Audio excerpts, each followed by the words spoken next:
Imagine taking your family dog out on a walk on a hot summer day and only 15 minutes later they collapse. Would you know what to do? As a veterinary assistant at an ER vet hospital for the past year, I have seen countless heat strokes walk in the door and have also done extensive research for this speech. As a pet owner, recognizing the symptoms of heat stroke can mean life or death in your dog, and it is extremely important to be knowledgeable about it so that you can act faster. Today I'm going to tell you about heat strokes in animals. I'll explain what heat stroke is, how to recognize it, and also how to prevent heat stroke. And just go into detail about it. So heat strokes can occur very easily and also very fast. It can have a huge effect on your animal's overall health, especially afterwards. As stated by DVM Yaron Brusham and Hebrew University Teaching Hospital in the article Pathophysiology of Heat Stroke in Dogs from 2017, the temperature with heat stroke is 105.8 degrees Fahrenheit. So your dog's regular temperature kind of ranges from 99.5 to 102.5. Out of that range can be extremely dangerous. Being at this temperature for a certain amount of time has an effect on the organs and can cause them to shut down because basically it is cooking your dog from the inside out. This leads to organ failure and a lot of the time death. And this also happens due to your animals not having a lot of cooling mechanisms available. So dogs panting is their main way of being able to cool off, and unfortunately that can't be enough sometimes. So now we have established what heat stroke is, let me give you the knowledge to be able to recognize heat strokes in your pets. So the first symptoms that you typically see are going to be panting and drooling, along with bright gums and tongue. Your dog is going to feel hot to touch, and it's not going to be your typical panting that you typically see. It's going to be their tongue fully out of their mouth or sometimes to the side to try and get more airflow to come into their mouth.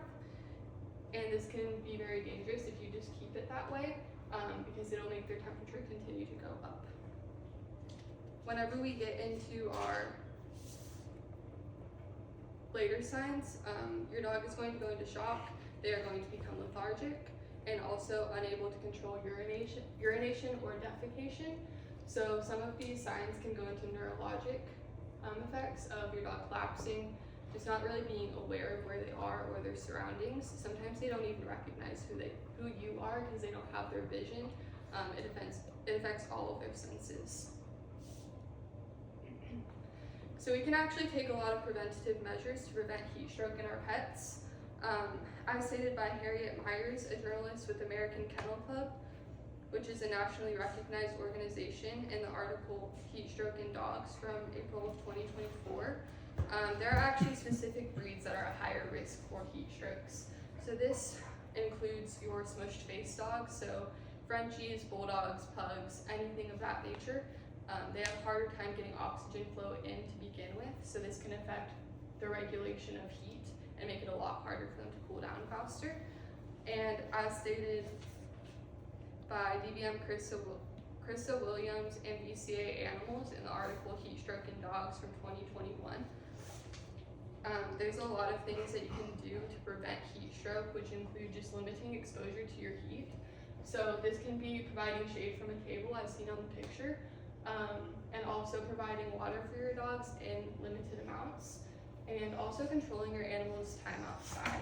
So dogs sometimes don't know how much time they have outside before they become at risk for heat stroke. So sometimes it's up to us to actually limit their activity.